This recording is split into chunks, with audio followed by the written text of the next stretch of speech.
If you thought the 135 from Viltrox was a fluke lens, great price, fantastic performance, can they replicate this in another prime lens? This 35 1.2, by the way, I'm filming this entire portion of the video with the 1.2 at 1.2. In my opinion, as of 2025, this is one of the best autofocusing 35mm lenses, regardless of price. It is that good. Let's talk about it. All right, full disclosure, Viltrox did send me the lens for review. I believe I do get to keep it. With that said, no money has changed hands. That does not influence my decisions or my recommendations. These are my thoughts and my thoughts only. Yes, there is a link in my description. If you want to purchase this lens and you want to support my channel, you can use that link. No extra money to you, but it does help me out.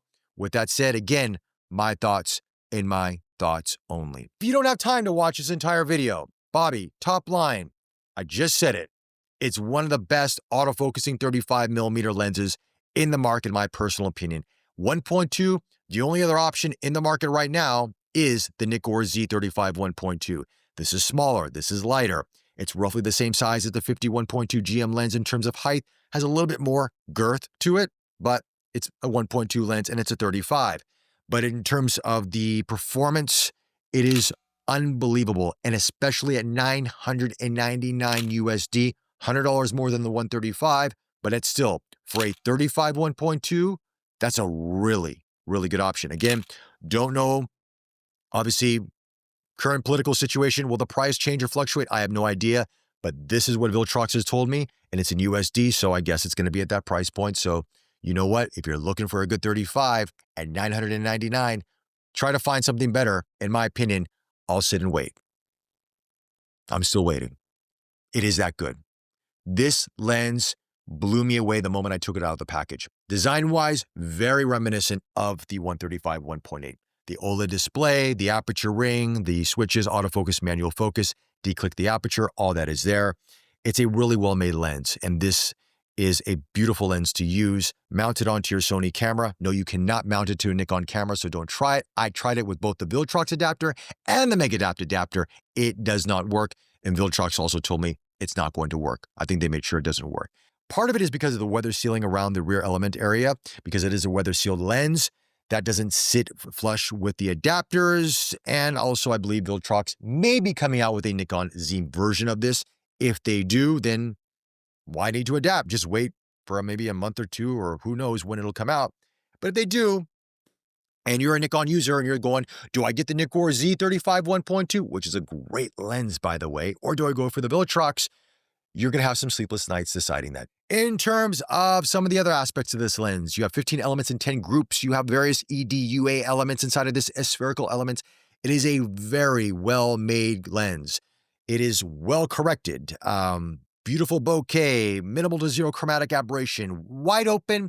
You're going to see some vignetting at times, but I didn't see it all the time.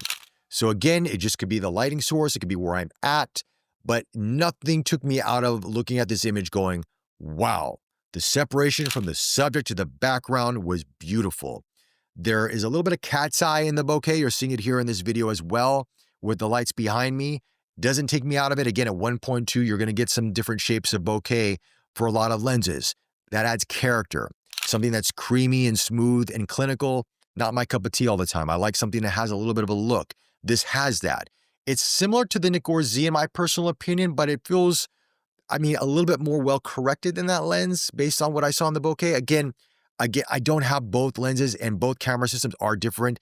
Sony and Nikon are different, so it's hard to compare apples to apples in this regard, but I will say they are very close to each other at significant price differences, all right? The autofocusing performance on this is really good. There was an update from when I got the lens to what I'm doing today in terms of the review, and that update did improve the performance even more so.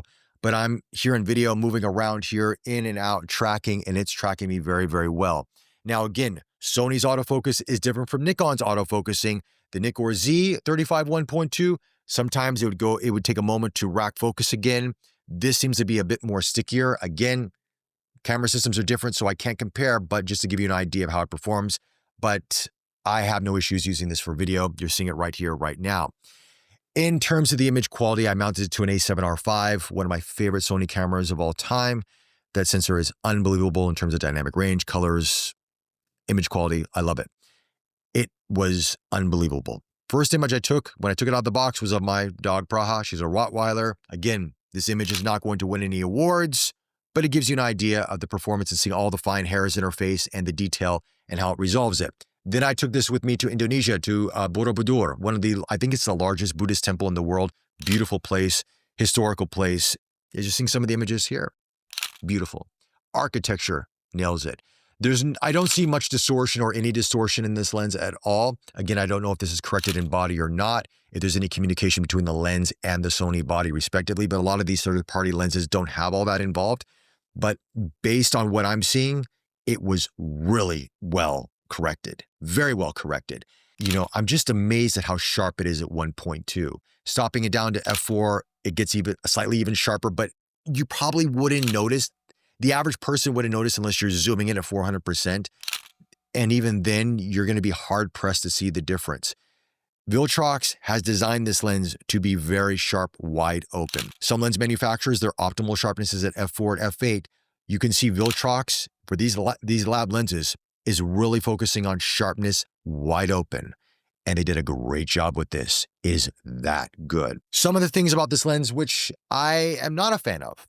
Okay, because it's the same design language as the 135 1.8, the same kind of switches, aperture ring, OLED display. The OLED display is nice. You can customize it. You can do all those kind of things. But the aperture reading from the click of the aperture ring and what's on the display, it's not that accurate. Now, again, can this be fixed in firmware? I believe it can be. I'm not an engineer. Hopefully they do address this. But I don't use the OLED display for that anyway, to be frank with you. I use what's inside my EVF or the rear display of the camera system. So I'm just one of those people.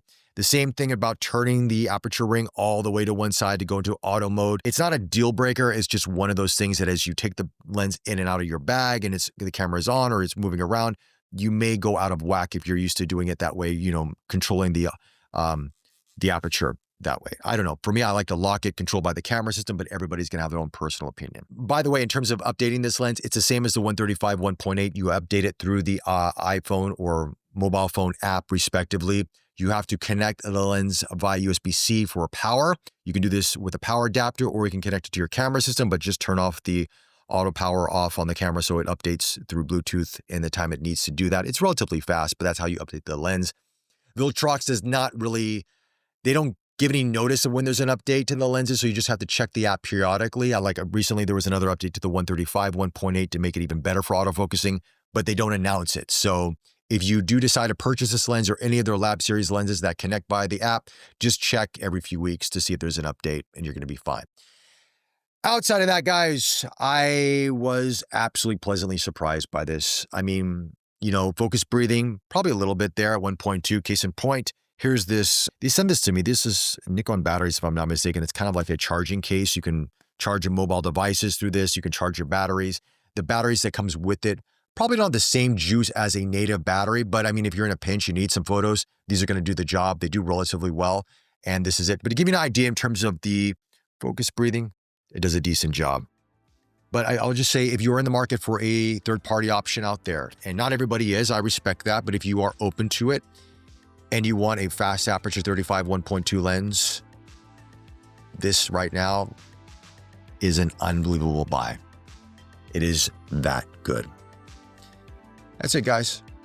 Hope you like this video. If you do, like, subscribe. Thank you for the support. If you want to purchase this lens, you can use my link in the description. Again, no extra cost to you, but it does support my channel. I appreciate all the support, all the kindness, and I'll chat to you all very, very soon. Take care.